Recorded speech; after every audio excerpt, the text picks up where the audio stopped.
Bonsoir et bienvenue à l'heure de la vérité de l'Évangile, tout le samedi sous le coup de 20h. C'est une émission d'échange avec le pasteur Patrice Avi, ou si vous préférez, le docteur Patrice Avi.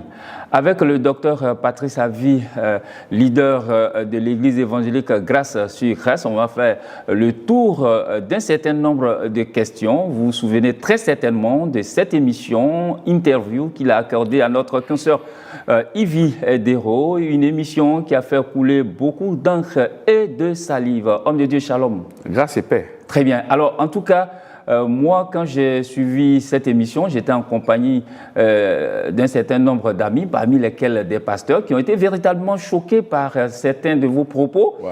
On va commencer par le premier. Vous dites porteur d'un message révolutionnaire. Ils ont dit, ben, tiens, on n'est pas dans un domaine politique ici, nous sommes dans l'église de Jésus-Christ. Alors, le pasteur, quand il dit qu'il est porteur d'un message révolutionnaire, le docteur Avi Patrice, moi qui ai couru pour venir vous rencontrer et avoir la véracité des faits. Alors, qu'en est-il de ce message révolutionnaire? Quelle révolution voulez-vous apporter dans l'église du Seigneur Jésus-Christ?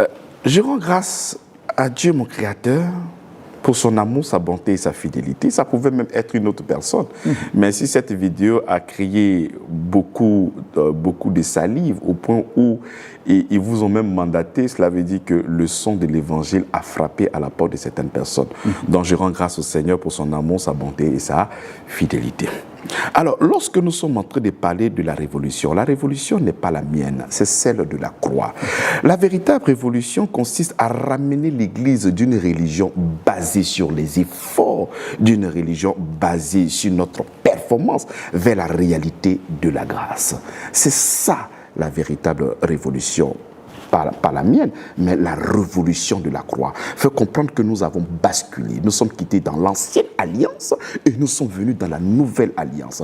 Et c'est la révolution de l'œuvre de la croix. C'est la révolution de ce que Jésus-Christ a fait pour nous il y a plus de 2000 ans. Alors, docteur Avi, vous écoutez, selon donc votre vision, ce message révolutionnaire-là arrive, il bouscule quand même certains codes, il faut le reconnaître. Alors, est-ce que vous n'êtes pas en train de ramer à contre-courant de ce qui est présenté depuis des centenaires comme la vérité? Parce que nous sommes là ce soir pour faire triompher la vérité biblique. Déjà, ce n'est pas ma vision. Lorsque nous parlons même de l'apôtre Paul, celui-même qui est notre apôtre, il nous parle, il dit... le Seigneur l'a mandaté afin de pouvoir faire connaître l'évangile. Et quel est cet évangile? La bonne nouvelle de la grâce. Là, je suis en Actes chapitre 20, le verset 24. Donc, ce n'est pas une vision qui m'est propre, c'est la vision de la Bible, de ce que Christ a fait pour nous il y a plus de 2000 ans. Alors, aujourd'hui, ramer à contre-courant, c'est quoi? C'est simplement ramener l'œuvre de la croix à l'Église. Ramener ce que Jésus-Christ a fait à l'Église. Et non pas baser notre succès, baser notre bénédiction sur ce que nous devions faire pour que le Seigneur puisse nous bénir.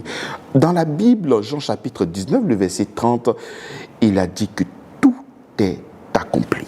Donc, il y a lieu de vraiment s'asseoir et réaliser ce verset. Tout est accompli. Mais qu'est-ce que cela veut dire? Et effectivement, ramer aujourd'hui à contre-courant, c'est de faire comprendre à l'Église que Christ a déjà tout accompli pour nous à la croix de Golgotha. C'est d'arrêter de focaliser sur l'homme pour faire plaire à Dieu.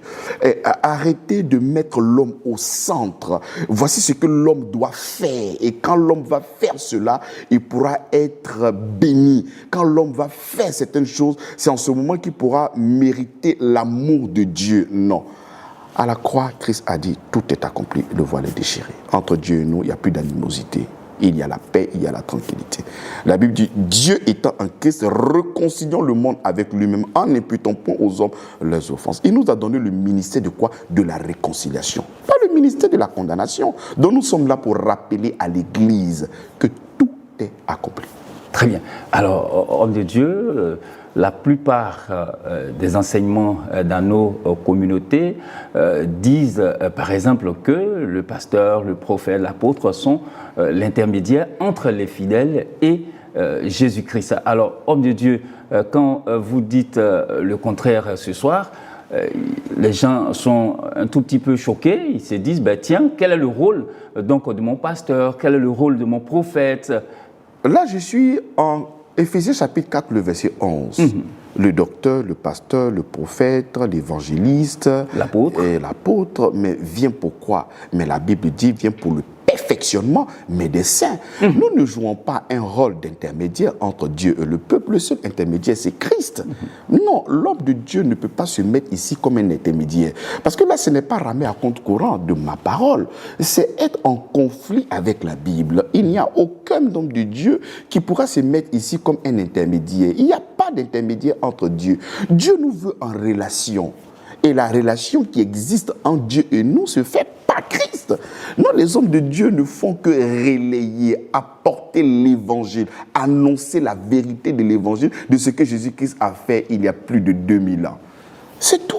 Alors, homme de Dieu, est-ce que le Seigneur ne peut pas révéler à son serviteur, par exemple, que tel ou tel fidèle chrétien doit faire une offrande, dite souvent sacrificielle, pour que Dieu agrée ses prières? Est-ce que cela est anti-biblique? Non, c'est vraiment anti-biblique. Je le dis bien anti-biblique, parce que Dieu ne parle pas comme si.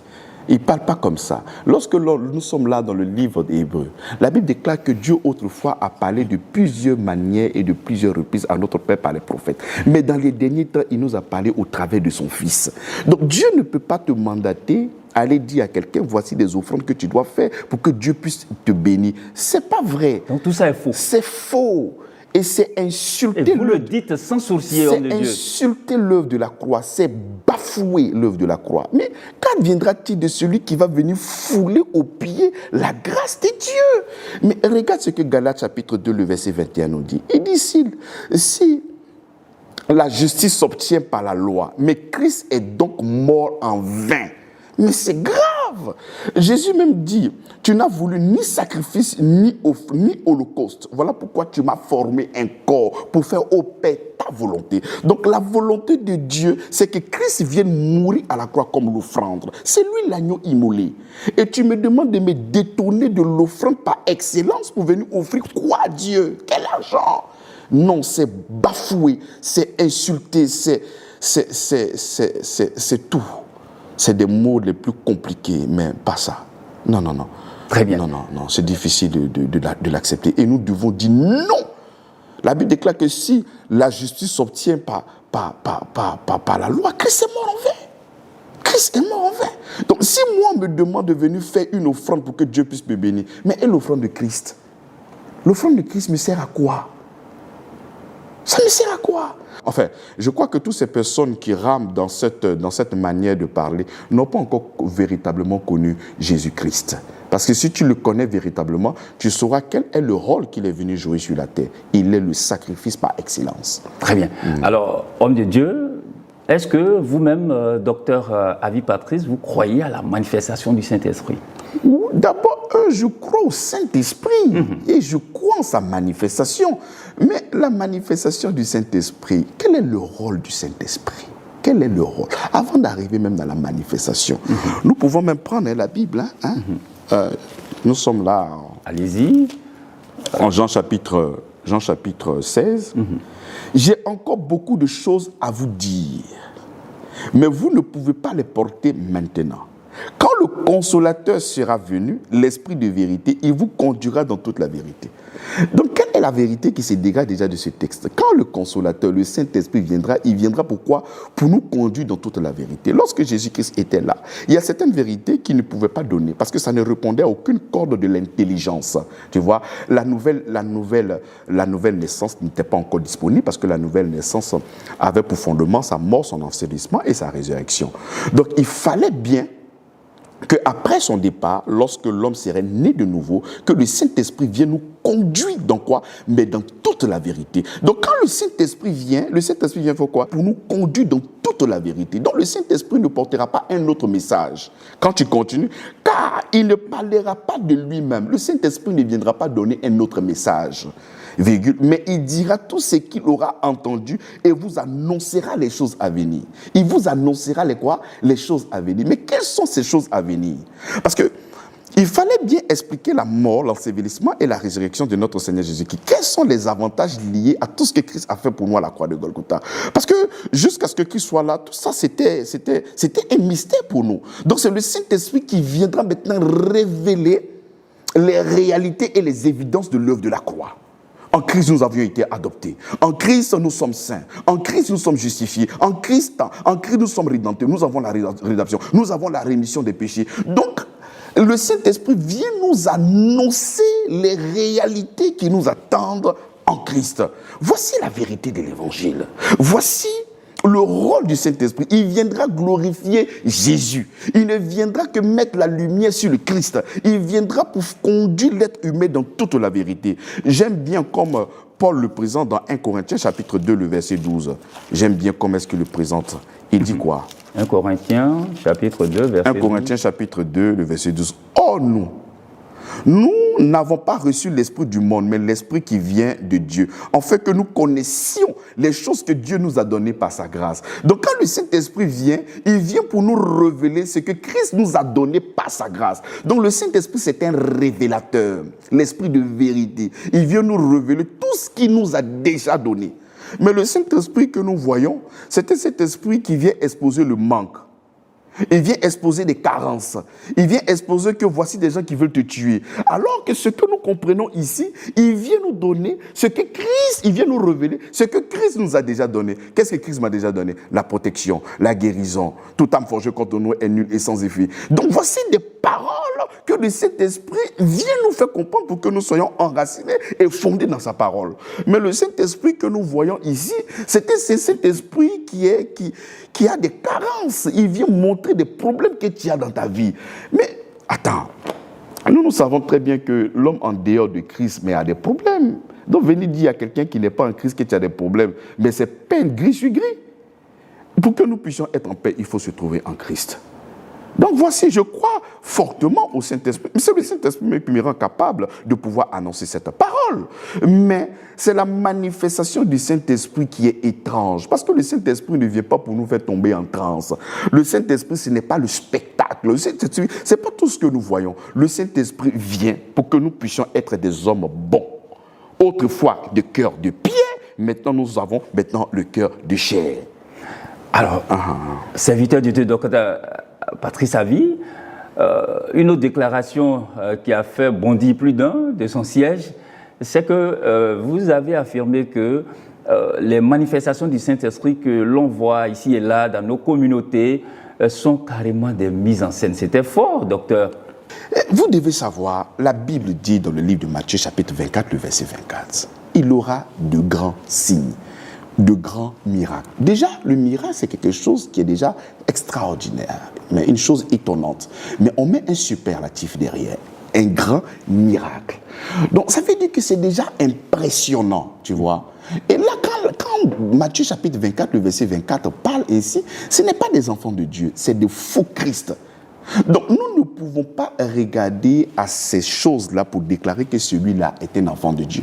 C'est ce que j'ai dit à l'émission et que les gens n'ont pas compris. J'ai vu même des personnes se lever, faire des vidéos. J'ai vu par là que vraiment les chrétiens sont beaucoup dans les émotions. On ne peut pas déclarer que celui-là est un enfant de Dieu à cause du spectacle qu'il est en train de faire. Parce que les gens sont en train de tomber comme des poulets. Mais est-ce que, je pose la question, est-ce que tomber en transe fait une filiation directe avec le christianisme? Mais homme de Dieu, je vous prends justement au mot. Il y a le cas du fou de Gadara que Jésus-Christ a délivré et qui est tombé en transe avant que le démon ne soit jeté sur les pourceaux par le Seigneur. Est-ce que c'est pas un cas d'école? Ce n'est pas la manifestation du Saint-Esprit, c'est la manifestation du démon. Face à la lumière, il ne peut que tomber, se jeter à gauche et à droite. Mais même quand cette personne se jette à gauche et cette personne se jette à toi-même lunatique, qui se jetait même dans le feu, on est d'accord? Mais lorsque nous sommes en train de parler de la vérité de l'Évangile, lorsque nous sommes en train de dire que le Saint-Esprit vient pour glorifier le Christ, le Saint-Esprit vient pour faire asseoir le Christ dans ton cœur pour que tu deviennes un enfant de Dieu. Parce que toutes ces personnes même qui ont reçu la délivrance en chassant les démons. Mais toutes ces personnes ne sont pas devenues des enfants de Dieu. On devient enfant de Dieu lorsque nous recevons Christ. Donc même chasser un démon dans le corps d'une personne ne fait pas de cette personne un enfant de Dieu. Le Saint-Esprit vient pour glorifier le Christ. Le Saint-Esprit vient pour que nous puissions faire asseoir le Christ dans ton cœur. Pour que Christ puisse habiter dans votre cœur abondamment. C'est ça le rôle du Saint-Esprit. Homme de Dieu, quand vous avez reçu le Saint-Esprit, n'êtes-vous pas un fils de Dieu? Oui, lorsque tu reçois le Saint-Esprit, tu es enfant de Dieu. Mais est-ce que ce n'est pas parce que vous avez reçu le Saint-Esprit que le démon prend la peau d'escampette? Non, c'est différent. D'accord. Nous avons l'autorité de chasser. Même les verbes qui ont été utilisés dans la Bible, il dit dominer, chasser, assujettisser. On est d'accord? Donc nous avons effectivement le pouvoir de chasser. Mais chasser le démon dans le corps d'une personne ne fait pas de cette personne enfant de Dieu. Vous voyez, il y a l'histoire de Luc. Et lorsque le démon est sorti, la Bible déclare qu'il est parti, il est revenu, il a vu que l'endroit était bien orné, vide. Et c'est comme ça qu'il allait prendre 7 autres démons plus coriaces. Et la difficulté de cette personne-là est devenue pire. Je pose la question, est-ce que cette personne a bien fait de se faire délivrer? Non. Ah, voilà, parce que sa condition est devenue comment? Pire. Mais pourquoi? Mais parce que nous n'avons pas installé le Christ dans son cœur.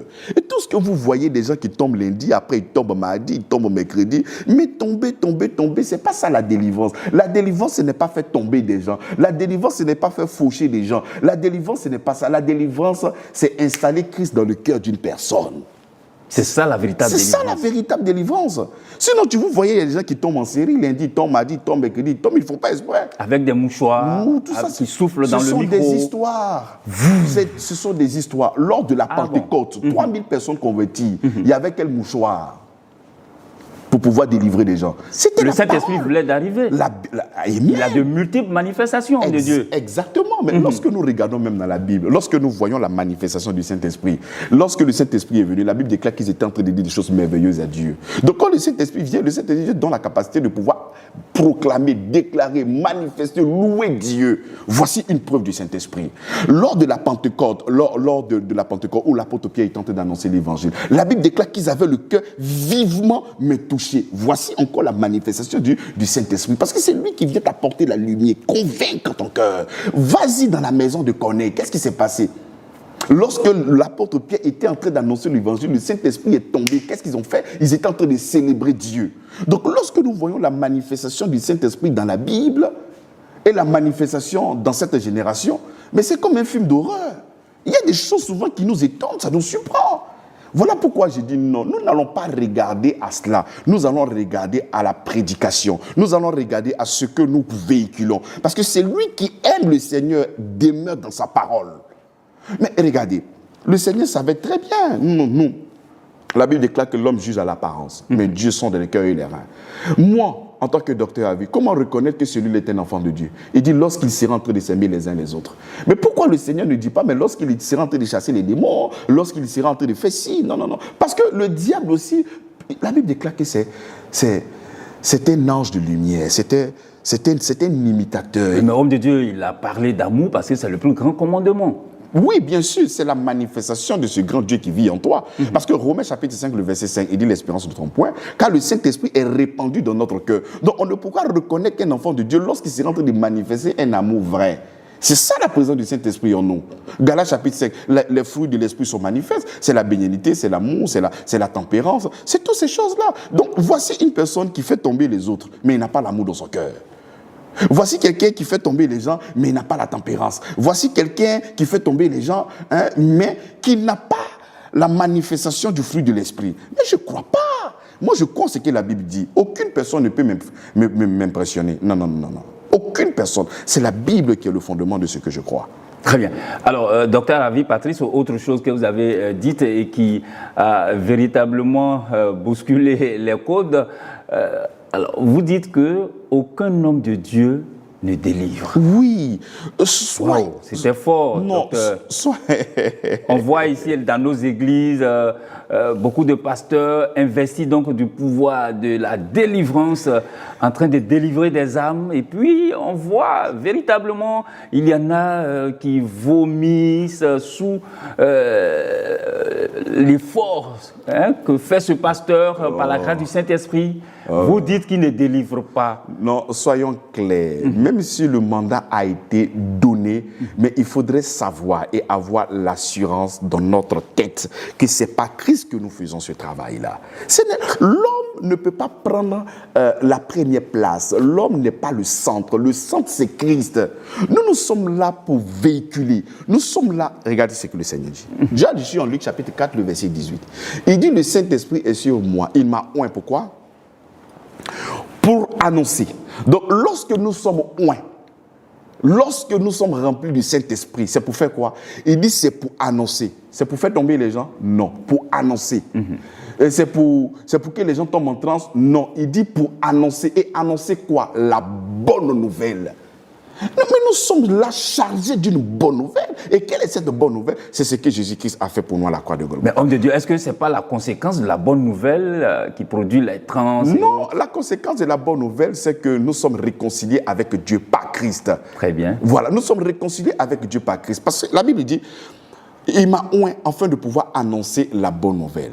Et quand tu vas continuer maintenant le verset, et ceux qui sont possédés sont délivrés. La Bible dit, vous connaîtrez la vérité et la vérité vous rendra libre. Vous connaîtrez la vérité et la vérité vous affranchira. Donc, lorsque quelqu'un est possédé, mais comment se fait sa délivrance? Est-ce que ce n'est pas des trans? Non. Il dit, vous connaîtrez la vérité et c'est cette vérité qui va quoi? Mais qui va vous affranchir. Les 3000 personnes lors de la Pentecôte, mais ils ont été affranchis, oui ou non? 3000 convertis, est-ce qu'ils ont vomi?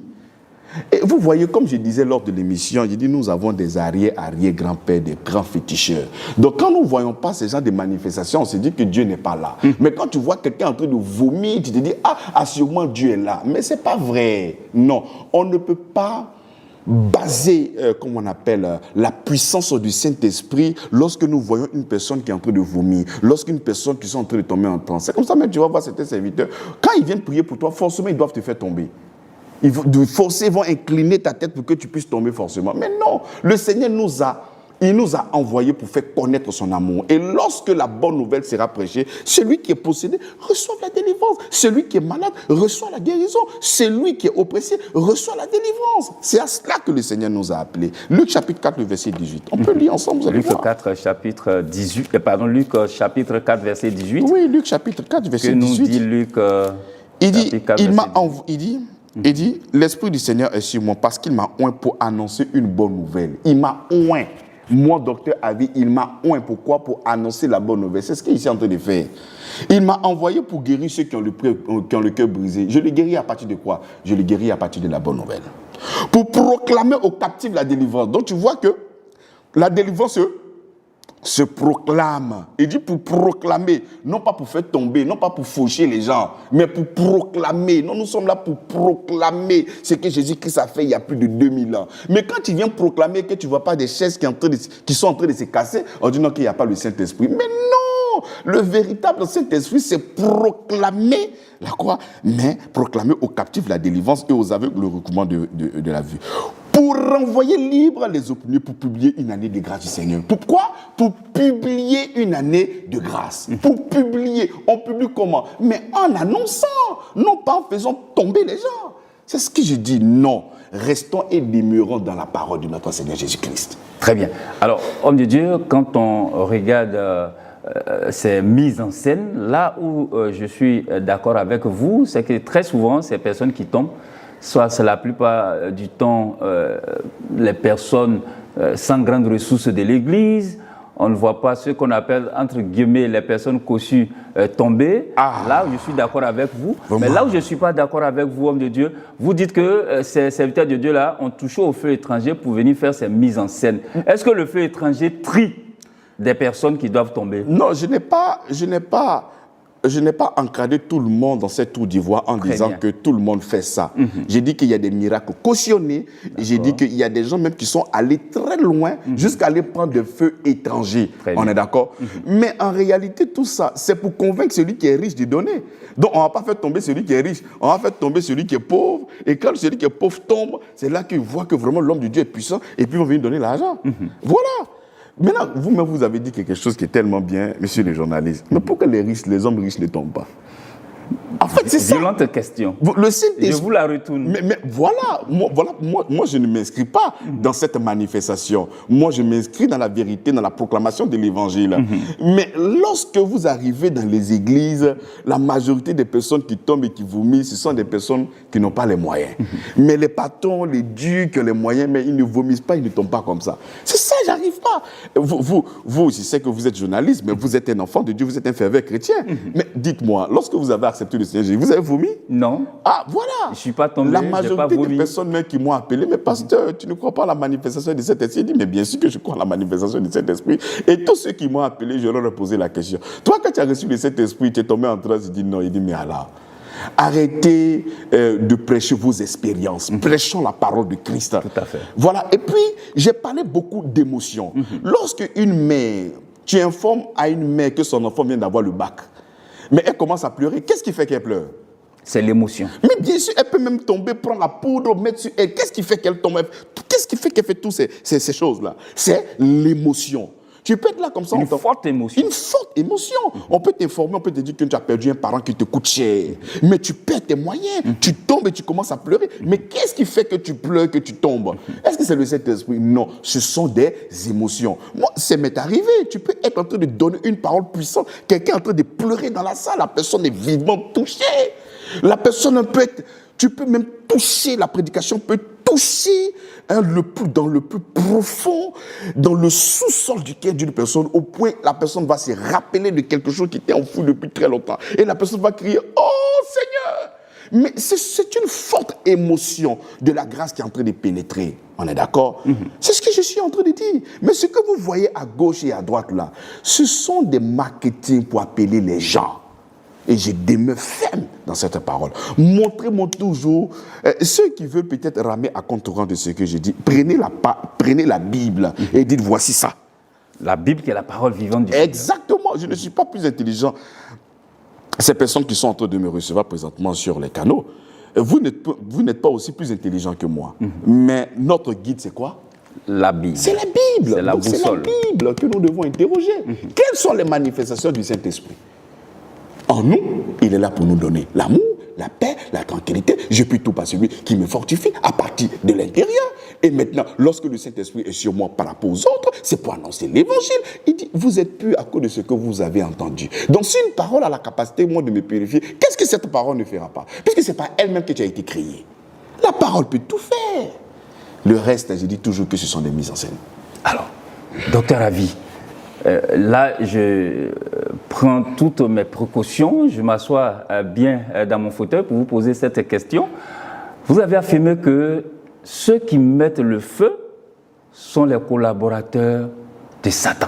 Et des collaborateurs intimes. Intimes de Satan. Ouais. Alors, homme de Dieu, à un certain moment donné de notre vie chrétienne, on a tous mis le feu sur le diable, on a mis le feu sur nos ennemis, sous la conduite de nos pasteurs. Aujourd'hui, vous venez nous dire que nous avons été collaborateurs du Satan, collaborateurs intimes du Satan. Est-ce que vous n'êtes pas en train de brocader toute l'Église? Mais mon journaliste, est-ce qu'actuellement vous mettez toujours le feu sur lui? Non. Ah, mais gloire au Seigneur. Alors, le cahier de charge de notre Seigneur est clair. Il dit qu'il n'est pas venu pour juger, il est venu pour apporter la vie. C'est ce qu'il a dit. Il n'est pas venu pour juger, il est venu pour apporter la vie. Donc son cahier de charge est bien défini. Jean aussi, chapitre 10, le verset 10, nous donne aussi la mission, mais du diable. Le diable est venu faire quoi? Il est venu pour tuer, il est venu pour détruire, il est venu pour égorger. Le cahier de charge aussi du diable aussi est connu. Et lors de l'émission, j'ai expliqué quelque chose qui est tellement juste et vrai, et on peut même vérifier dans la Bible. Le Seigneur Jésus-Christ devait se rendre à Jérusalem. Mais avant d'arriver à Jérusalem, il devait passer par la Samarie. Et arrivé à la Samarie, ces personnes n'ont pas voulu que le Seigneur Jésus-Christ puisse se reposer. Et Jacques et Jean ont été indignés. Ils disent, Seigneur, veux-tu qu'on invoque le feu? Mais ils ont été indignés pourquoi? Parce que ces personnes-là constituaient comme un blocage. Tu vois, ce sont des personnes qui ne voulaient pas que le maître puisse se reposer. Donc c'est un obstacle que nous sommes en train de voir. On est d'accord? Et c'est comme ça qu'ils disent, veux-tu qu'on invoque le feu? Mais quelle est donc la réponse? Vous ne savez pas de quel esprit vous êtes animé. Ah! Mais pourquoi pourquoi le Seigneur donc dit, vous ne savez pas de quel esprit vous êtes animé. Mais quelle est donc la question? Qu'est-ce que les disciples du Seigneur ont posé comme problématique pour que le Seigneur puisse dire, vous ne savez pas de quel esprit vous êtes animé. Ils disent, veux-tu qu'on invoque le feu? Mais le feu, là, le feu ne vient pas pour blaguer, le feu vient pour les consumer. Le feu vient pour détruire tout ce qui est comme obstacle. Tel qu'on viendra te dire qu'il y a ta maman qui cherche à te tuer. Donc, quand tu veux invoquer le feu, c'est pourquoi? C'est pour calciner, c'est pour détruire, n'est-ce pas? Mais Jésus dit, vous ne savez pas de quel esprit vous êtes animé. Mais si ils ne savent pas de quel esprit ils sont animés, et que Jésus ne se reconnaît pas dans cet esprit-là, c'est quel esprit? Il conclut en disant, car le Fils de l'homme n'est pas venu pour tuer, il est venu pour apporter la vie. Maintenant, si c'est ce Jésus-là qui vit en toi, tu dis que tu es devenu chrétien. Si je vis, ce n'est pas moi qui vis, mais c'est Christ qui vit en moi. Mais comment celui qui vit en toi, autrefois, sur le chemin en allant à Jérusalem, il a refusé qu'on puisse mettre le feu sur des personnes qui étaient comme des blocages. Mais ce Jésus-là, maintenant en toi, il a hâte de pouvoir tuer, décimer les gens. C'est là nous disons que non. En réalité, ces personnes-là encore se trompent. C'est le diable qui vient encore blaguer ces personnes pour qu'ils puissent envoyer le feu. Parce que cette image-là nous vient de l'Ancien Testament. Tu ne laisseras pas vivre la sorcière. Mais nous avons shifté. Nous ne sommes plus dans la loi. Nous sommes maintenant dans la grâce. Ils prennent également, homme de Dieu, docteur Ravi, le cas d'Élie qui a prié, qui a fait descendre le feu. Je pose la question. Si c'était Jésus qui était à la place d'Élie, est-ce que les 102 personnes allaient mourir? Je ne pense pas. Alléluia, parce qu'il est venu pour apporter la vie. Son cahier des charges est clair. Maintenant, puisque toi, tu ne connais pas le cahier des charges de ton maître, tu as commencé à épouser le cahier des charges de ton intime collaborateur qui est Satan. Donc, celui qui cherche à tuer, c'est le collaborateur intime de Satan. Et ça, je le redis encore. Parce que, déjà, l'esprit ne meurt pas. L'esprit ne meurt pas. Redis ça, homme de Dieu. L'esprit ne meurt pas. Dans le feu que tu es en train de mettre là, c'est sur le feu sur ton parent. C'est pour ça que lorsque vous voyez souvent des vidéos qui se baladent ça et là sur les réseaux sociaux, mais qu'est-ce qu'ils disent? Tu ne laisseras pas vivre la sorcière. Lorsque nous sommes en train de parler de sorcière, c'est un esprit qui réside dans un corps. N'est-ce pas? Tout à fait. Donc, voilà, les gens cherchent à tuer leurs parents. Tu ne dois pas chercher à tuer ton parent. Toi, tu dois l'annoncer l'évangile. Alors, oui. Très souvent, quand les serviteurs de Dieu l'affirment, homme de Dieu, il vous révèle en tant que chrétien que peut-être votre oncle au village, le plus clair de vos oncles là, il est un sorcier. Vous devez invoquer le feu du Saint-Esprit sur lui. Voilà pourquoi j'ai dit, est-ce que c'est pas juste? Le rôle du Saint-Esprit, il vient pour glorifier Jésus. Il va venir te révéler ce que Christ a déjà donné par sa grâce. Et qu'est-ce qu'il m'a donné? Il m'a donné la protection. Donc même quand les ennemis du village vont essayer de m'atteindre, le Saint-Esprit viendra me révéler que je suis protégé en Christ, que ma vie est cachée en Christ et que toute âme forgée contre moi est nulle et sans effet. Mais le Saint-Esprit qui vient révéler que ton père veut te tuer là, mais est-ce que les féticheurs ne font pas ça? Je vois qu'il y a des gens qui étudient en sorcellerie. Le rôle du Saint-Esprit, ce n'est pas ça. Le rôle du Saint-Esprit vient révéler ce que Dieu t'a donné par grâce.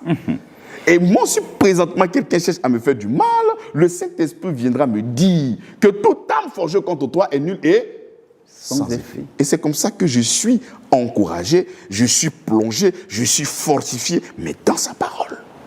Dans sa parole. D'accord. Docteur Avi Patrice, en tout cas, ces échanges commencent à être de plus en plus intéressants parce que vous étayez vos propos par des passages de la Bible qui sont tellement clairs qu'on n'a pas beaucoup à redire. Mais il y a également cette affirmation-là qui donc suscite une autre question à vous poser. Alors, homme de Dieu, vous avez affirmé que le chrétien n'est pas conscient de ce que Jésus a fait pour lui.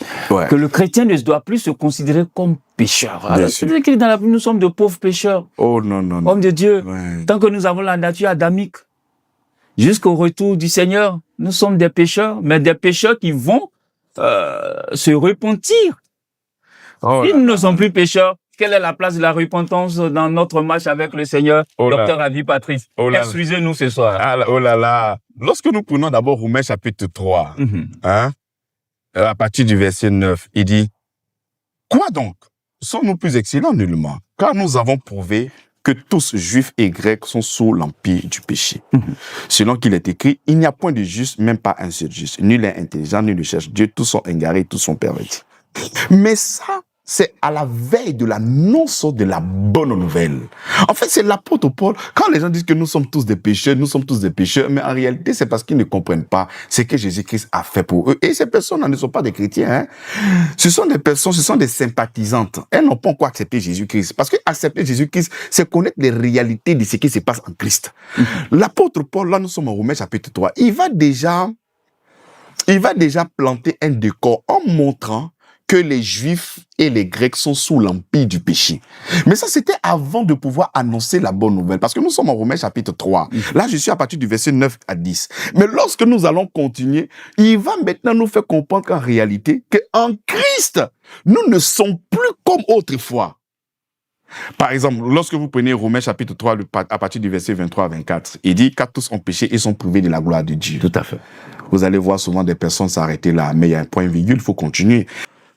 Et ils sont gratuitement justifiés par sa grâce, par le moyen de la rédemption qui est en Jésus-Christ. Donc, avant d'être dans le christianisme, avant d'accepter le Seigneur Jésus-Christ, nous étions des pécheurs et cette nature, nous l'avons reçue d'Adam. Par la désobéissance, la mort a atteint tout le monde. Romains chapitre 5, à partir du verset 12 jusqu'au verset 19. De par la désobéissance de Adam, nous avons hérité de cette nature pécheresse et la mort. Ça, c'est clair. Et la majorité de tout le monde croit en cela, en l'action du premier Adam. Que le premier Adam, qui lui a désobéi et sa désobéissance a créé en nous une nature pécheresse. Dans le jardin d'Éden, et ça a créé la mort. Mais est-ce qu'il y a eu seulement qu'un seul Adam? Il y a eu le second Adam. Le second Adam, c'est qui? Jésus-Christ. C'est Jésus-Christ. Donc là où Adam a désobéi, Christ, qui est le second Adam, lui n'a pas désobéi. Lui, il a fait quoi? Il a obéi. Donc là où Adam, le premier Adam, par sa désobéissance, a reçu la mort, la nature pécheresse et la mort, le second Adam, qui est le Christ, il a reçu la vie et la sainteté pour nous. C'est pour ça que la majorité des personnes, même quand elles disent qu'elles sont chrétiennes, elles se considèrent toujours à partir du premier Adam. Mais elles ne se considèrent pas à partir du second Adam. Elles ne se considèrent pas à partir du Christ. Bien aimé, celui qui n'a pas encore accepté le Seigneur Jésus-Christ, celui-là est pécheur, ça c'est clair. Mais celui qui a accepté le Seigneur Jésus-Christ, mais il va recevoir le Saint-Esprit. L'Esprit de Dieu et mon esprit forment un seul et même esprit. Et l'esprit là est comment? L'esprit là est saint. C'est comme ça que je suis saint. Il dit, vous êtes un peuple acquis, une nation sainte, un peuple saint. Nous sommes saints. Nous sommes saints. Tu vois? C'est comme ça que quand je lisais tout à l'heure, Éphésiens chapitre 4, le verset 11, qu'est-ce qu'il a dit? Il a dit qu'il a fait des docteurs, il a fait des prophètes pour le perfectionnement des pécheurs. Des saints. Le perfectionnement de qui? Des saints. Mais qui sont ces saints? Les chrétiens. C'est ceux qui ont été lavés. C'est ceux qui ont été purifiés par le sang de Jésus-Christ, rachetés. Donc, on ne peut pas se considérer comme des pécheurs. Nous ne pouvons que nous considérer à partir de Christ. Et se considérer à partir de Christ, c'est que nous sommes saints. Parce que le texte le montre clairement. Allez-y lire même les écrits de l'apôtre Paul lorsqu'il écrit à d'autres églises. À vous les saints qui êtes à Rome, à vous les saints qui êtes à Corinthe, à vous les saints qui êtes à Éphèse. Donc, nous qui sommes en Christ, nous sommes saints. La sainteté n'est pas une action, la sainteté c'est la nature, c'est ce que nous avons hérité de notre Seigneur. Nous sommes saints. De la même manière que nous avons hérité de la nature pécheresse, c'est comme ça que nous avons aussi hérité de la nature aussi de notre Seigneur. Nous sommes saints à partir de lui. Nous ne sommes pas saints parce que nous avons produit les œuvres de sainteté, nous sommes saints parce que nous sommes en Christ et que Christ est en nous. Alors, si nous sommes si saints, hommes de Dieu, parce que Christ est en nous, alors pourquoi la Bible nous demande de nous repentir tous les jours? Mais c'est parce que la majorité des personnes même ne savent pas c'est quoi la repentance. Parce que quand vous êtes en train de parler de la repentance, pour vous tout de suite c'est lié au péché. La repentance c'est changer. En tout cas dans l'imagerie populaire des chrétiens. La repentance c'est changer de mentalité. D'accord. La repentance du mot grec métanoïa. Le changement d'avis, le changement de mentalité. C'est comme ça que autrefois, je peux même prendre un exemple. Ceux qui autrefois ne mettaient pas, ceux qui autrefois tuaient les gens dans la prière, mettaient le feu sur les parents. Après l'émission avec le docteur Avi, ils ont décidé de ne plus mettre le feu. Ils viennent de se repentir de leurs actes. Il vient de se repentir de cette manière de faire. Ils ne sont plus collaborateurs intimes de Satan. Donc, ils ont commencé à orienter leurs pensées sur la pensée maintenant de Christ. Voilà pourquoi Romains chapitre 12, le verset 1er nous dit quelque chose de fort. Il dit, ne vous conformez pas au siècle présent, mais soyez renouvelés. Il dit, Romains chapitre 12.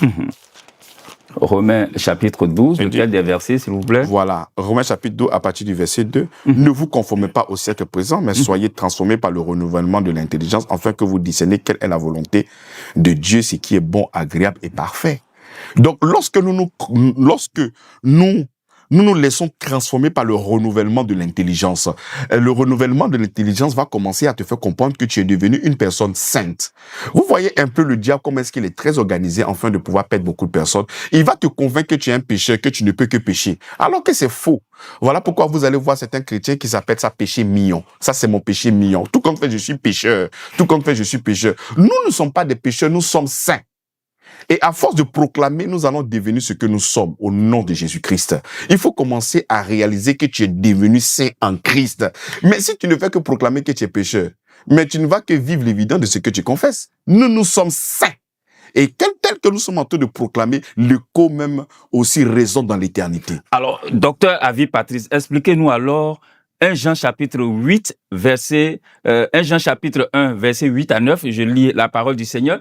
Si nous disons que nous n'avons pas de péché, nous nous séduisons nous-mêmes et la vérité n'est point en nous. Au verset 9, si nous confessons nos péchés, il est fidèle et juste pour nous les pardonner, pour nous purifier de toute iniquité. Surtout le verset 8, si nous disons que nous n'avons pas de péché, nous nous séduisons nous-mêmes et la vérité n'est point en nous. Expliquez-nous, docteur Avi Patrice. Oui, mais absolument. Lorsque le Seigneur est là, il ne pourra que toujours donner des réponses assez claires.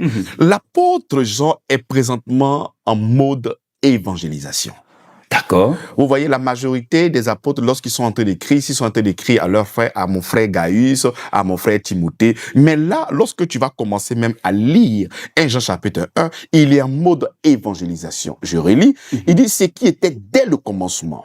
Et ce que nous avons entendu, ce que nous avons vu de nos yeux et ce que nous avons contemplé de nos mains, et ce que nous avons contemplé et que nos mains ont touché concernant la parole de vie.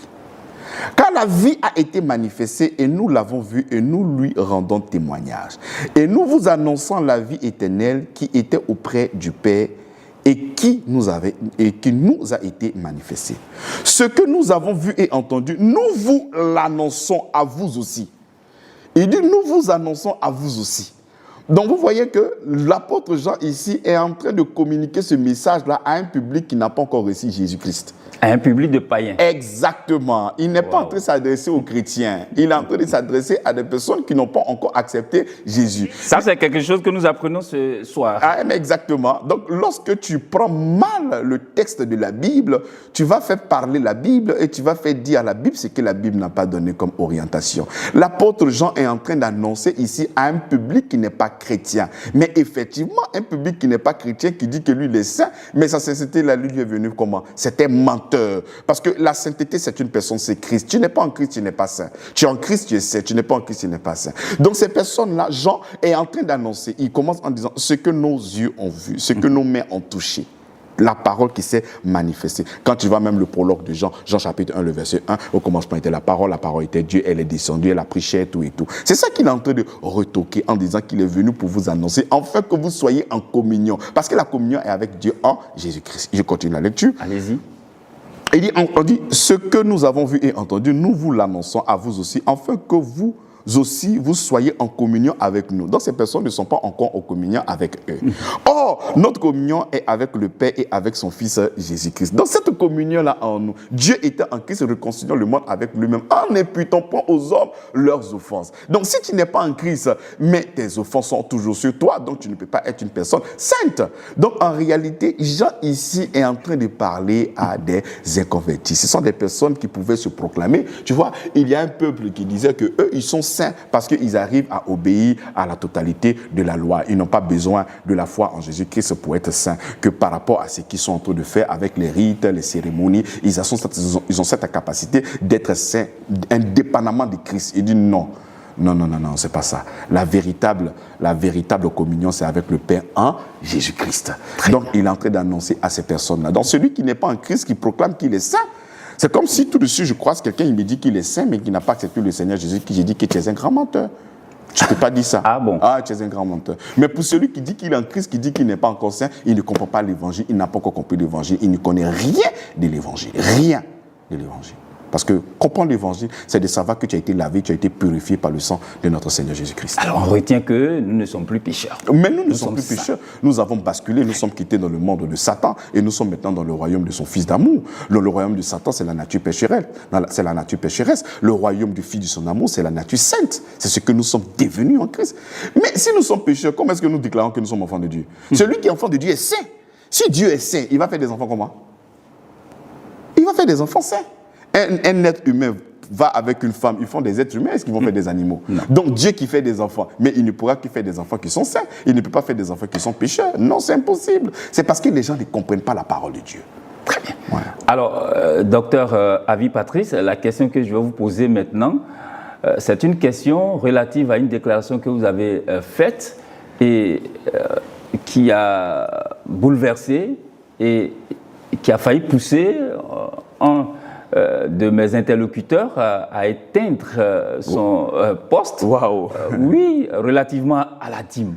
Vous avez affirmé que on ne donne pas la dîme pour être béni, on donne la dîme parce qu'on est béni. Amen. Alors, homme de Dieu, avant de vous poser la question, je vous transporte dans Malachie, chapitre 3, à partir du verset 8 C'est ça. et suivant. Un homme trompe-t-il Dieu? Car vous me trompez, vous dites, en quoi t'avons-nous trompé? Il dit, dans les dîmes et les offrandes. C'est ça. Vous êtes frappés par la malédiction et vous me trompez, la nation tout entière. Ouais. Ce qui nous intéresse encore, apportez à la maison du trésor toutes les dîmes afin qu'il n'y ait de la nourriture dans ma maison.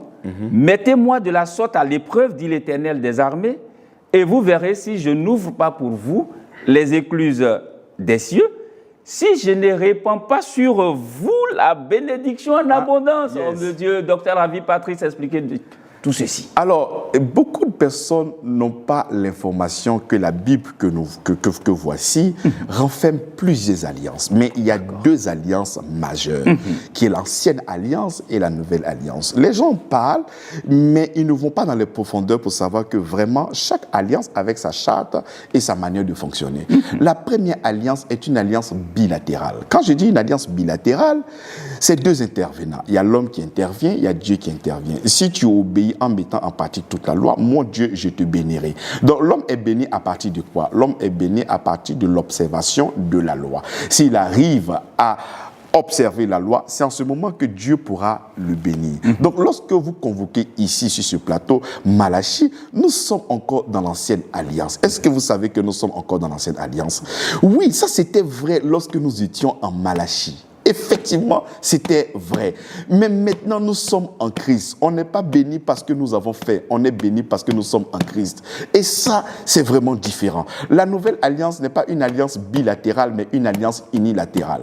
C'est Dieu qui a tout fait pour nous à la croix de Golgotha et nous recevons toutes choses de lui uniquement que par la foi. Je suis béni à cause de Christ. Je suis béni à cause de ce que Christ a fait. Je ne suis pas protégé à cause de mes multiples dîmes. Je ne suis pas protégé parce que je donne ma dîme à l'église. Je suis protégé parce que je suis en Christ. Et ça, c'est clair. Donc, ces personnes qui sont offusquées de cette déclaration, mais en réalité, ils ne doivent pas être offusqués. Je pose la question. Est-ce que vous savez que dans l'ancienne alliance, il fallait venir avec des bêtes pour tuer les animaux pour le pardon des péchés? Mais pourquoi on ne le fait pas aujourd'hui? Parce qu'il y a eu le sang de Christ. Exactement. Donc, de la même manière que nous dénonçons le sang des boucs et des taureaux et nous voyons le sang de Christ comme la victime propitiatoire pour nos péchés, mais ce n'est pas seulement que le sang, il est l'agneau qui répond à toute exigence, il répond à toutes les offrandes, l'offrande de remerciement, l'offrande d'action de grâce, l'offrande de la culpabilité. Christ répond à toutes les offrandes de l'Ancien Testament.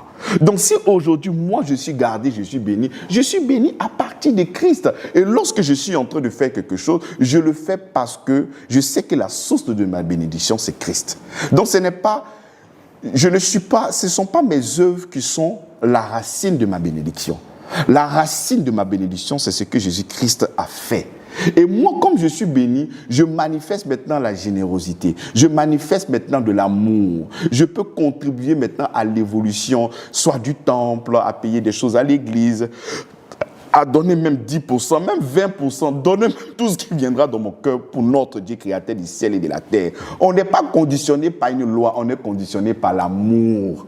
Donc, si aujourd'hui, si cette haine, nous sommes en train de prêcher que c'est quand tu vas payer ta dîme que le Seigneur va te bénir, je pose la question, et Christ est venu pour quoi donc?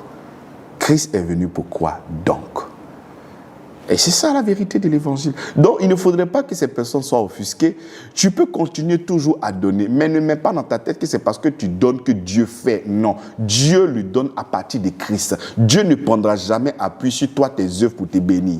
Dieu prend appui sur les œuvres de Christ. Parce que la Bible déclare que la justice de l'homme est comme un vêtement souillé, un vêtement sale. Donc, Dieu ne peut pas prendre appui sur toi, ta justice pour te bénir. Dieu prend appui sur ce que Jésus-Christ a fait pour nous bénir. Très bien. Alors, docteur Avi, d'aucuns affirmeront que le Christ n'est pas venu pour abolir la loi, il est venu pour l'accomplir. Exactement. Si elle n'est pas abolie, qu'il est venu pour l'accomplir, est-ce que les textes que nous venons de lire ne sont pas encore d'actualité? Je peux prendre un verset qui va directement ramener à compte courant, mais il est important en tant que docteur de pouvoir expliquer. Très bien. Il dit, il n'est pas venu pour abolir. Parce que quand il dit, je ne suis pas venu pour abolir, mais pour accomplir, ça veut dire quoi? Il dit pourquoi? Pour accomplir. Donc, il y a eu la loi, il y a eu des prophètes. Abolir, parce que ce n'est pas les prophètes qu'il a fait son annonce, qu'il viendrait. Donc, abolir, c'est de dénoncer même tous ces prophètes qui ont prophétisé en touchant la grâce. La loi, si on doit l'abolir, mais comment Christ allait accomplir cette loi afin de pouvoir produire la bénédiction? Parce que Christ, venant sur la terre, il est né sous la loi et il a obéi à la loi. Et ces bénédictions qui devaient tomber, par exemple, Adam a désobéi, n'est-ce pas? Et c'est cette désobéissance qui a créé la mort. Mais quand Christ vient, lui, il a quoi? Il a obéi. Philippiens chapitre 2, à partir du verset 6 en bas. Il est venu, il a obéi à tout ce qui est comme principe. Et lui, son nom a été élevé, non pas par grâce, mais par mérite. On est d'accord? Et puisqu'il a pu recevoir, il a pu pratiquer toutes ces choses-là, c'est comme ça que toute la bénédiction qu'il a reçue, il a bien voulu partager maintenant avec nous. Il dit, Père, la gloire que tu m'as donnée, je leur ai donnée. Maintenant, lorsque nous allons prendre maintenant Hébreux chapitre 7, il dit, au verset 18, il y a ainsi abolition d'une ordonnance intérieure. Il y a ainsi abolition d'une ordonnance antérieure à cause de son impuissance et de son inutilité. Car la loi n'a rien amené à la perfection et l'introduction d'une meilleure espérance par laquelle nous nous approchons de Dieu. Donc la loi a été abolie. Pourquoi? Il dit à cause de son impuissance et de son inutilité. Donc la loi, elle est bonne, mais elle ne pouvait pas fonctionner sur nous parce que nous étions soumis au péché. Donc la loi qui est bonne, mais la loi va venir nous donner quoi? Mais la mort. C'est pour ça que maintenant, comme Christ est mort pour nous à la croix de Golgotha, il est venu remplacer. Lorsque tu vas prendre même Hébreux chapitre 8 à partir du verset 7, il dit en effet, si la première alliance avait été sans défaut, il n'aurait pas été question de la remplacer par une seconde. Car c'est avec l'expression d'un blâme que le Seigneur dit à Israël, voici, les jours viennent, dit le Seigneur, où je ferai de la maison d'Israël et la maison de Juda une nouvelle alliance. Une nouvelle quoi? Alliance. Donc nous sommes dans une nouvelle alliance. Donc la première alliance a été abolie par l'œuvre parfaite, par l'œuvre achevée, par l'œuvre complète de notre Seigneur Jésus-Christ. Alors, homme de Dieu, docteur Avi Patrice, tout au long de cet entretien, vous avez recommandé que le chrétien mette au centre de sa vie, le Seigneur Jésus-Christ, donc l'Église. Alors, docteur Avi Patrice, c'est quoi une Église? L'Église, déjà, c'est l'assemblée des saints. L'Église, c'est ceux qui ont été lavés, purifiés par le sang de notre Seigneur Jésus-Christ. L'Église, c'est ceux qui ont été réconciliés avec Dieu par Christ. L'Église, c'est ceux qui ont en eux le Saint-Esprit. Voici l'Église. Très bien. Alors, effectivement, encore au cours de cette émission, vous avez, en tout cas, par le message révolutionnaire dont vous êtes porteur, vous avez dénoncé un certain nombre de pratiques dans nos communautés, et puis c'est à justice d'ailleurs que vous l'avez fait, parce que vous êtes appuyé sur la Bible. Alors, homme de Dieu, aujourd'hui, en 2026, dans l'Église du Seigneur Jésus-Christ, quel est le plus grand danger selon vous qui menace les chrétiens? Le plus grand danger, c'est de ne pas connaître le Seigneur. Parce que Très bien. les gens ne connaissent pas Jésus. Non, ils ne connaissent pas Jésus. Est-ce que vous connaissez Jésus? Les gens ne connaissent pas Jésus-Christ. Ils ne le connaissent pas. Ils ne le connaissent pas. Et il faut le connaître. La Bible dit la vie éternelle, c'est que vous puissiez le connaître, lui, le véritable Dieu. Comment les y aider? C'est de lire la parole du Seigneur. Tout simplement. Il faut lire, il faut méditer. Il faut méditer la parole. Ne laissez pas tout le monde vous enseigner. Et même si vous voulez laisser tout le monde vous enseigner, il faudrait que vous puissiez avoir votre Bible ouverte. Par exemple, tout ce que je suis en train de dire dans cette émission, vous pourriez même aller lire la Bible et voir si ce que j'ai dit est faux ou vrai. C'est comme les chrétiens de Béret. Exactement. Ayez vos Bibles ouvertes. Je vois des déclarations qui sont graves, qui ne sont pas justes. Donc, il faudrait que nous puissions véritablement avoir le regard tourné vers le Christ, lire la Bible, et c'est là que nous allons véritablement le connaître. Très bien. Alors, quand on lit la Bible, elle nous permet de véritablement connaître le Seigneur. Moi, docteur Avi Patrice, j'ai envie de vous demander, et ceux qui ne savent pas lire, comment ils doivent s'y prendre? Oui, mais voilà pourquoi la Bible, mais c'est le Seigneur, c'est l'Esprit. Quand vous voyez tous ces apôtres, Pierre et autres, quand il est venu, il y avait des exégètes à gauche et à droite. Mais il a dit que vous êtes sel et lumière de la terre. On est d'accord? Donc il y a des choses même que tu vas faire sortir même dans la prière quand tu deviens enfant de Dieu.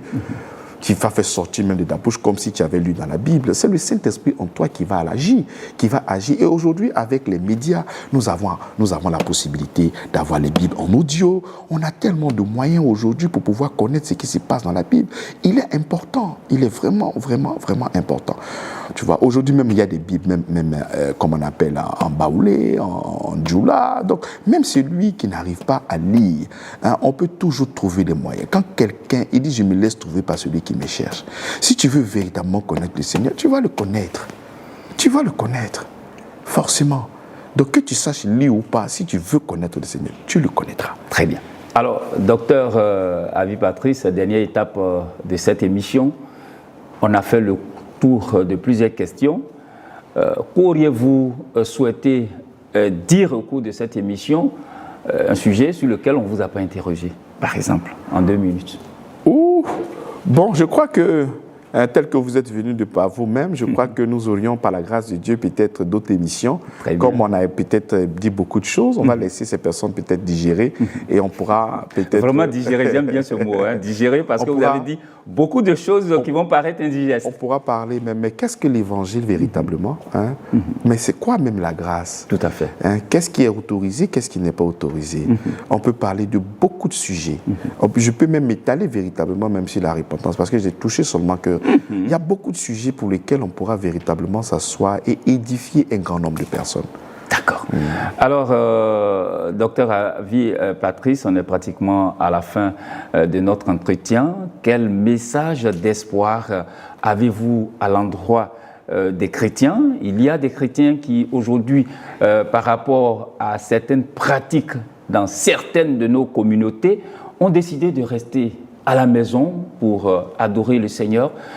Quel est le message d'espoir que vous pouvez leur apporter au fin de leur demander de rejoindre une église où il y a véritablement le Seigneur Jésus-Christ, où la parole du Seigneur est véritablement prêchée. Je prends l'exemple, par exemple, de l'église évangile Grâce sur Grâce. Oui, d'abord, ce que je peux donner comme message, c'est que le Seigneur vous aime terriblement. Et il vous aime terriblement. Dieu vous aime. Et il ne faudrait même pas que vous puissiez douter de cette parole. Il est amoureux de vous. Il vous aime terriblement. Je crois, pour certains, il y a beaucoup de trahison due à des prophètes, des prophéties, beaucoup de choses, ce qui a favorisé beaucoup de retrait de certaines personnes aujourd'hui à la maison. Je crois même pour ma part qu'il y a plus de personnes aujourd'hui à la maison que dans nos lieux de culte, toutes les églises confondues. Mais je prie que le Seigneur... Vous savez, la Bible même n'a pas dit il aura même des faux docteurs, il aura même des faux apôtres, il aura des faux prophètes, donc il aura même des faux Christ.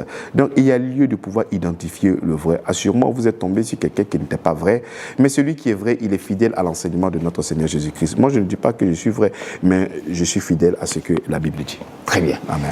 Docteur Avi Patrice, en tout cas, merci d'avoir répondu à nos préoccupations et aux préoccupations de beaucoup de chrétiens aujourd'hui. Merci, chers téléspectateurs, de nous avoir suivis. On se donne rendez-vous samedi prochain pour un autre numéro de l'heure de la vérité de l'Évangile. D'ici là, portez-vous bien. Shalom chez vous.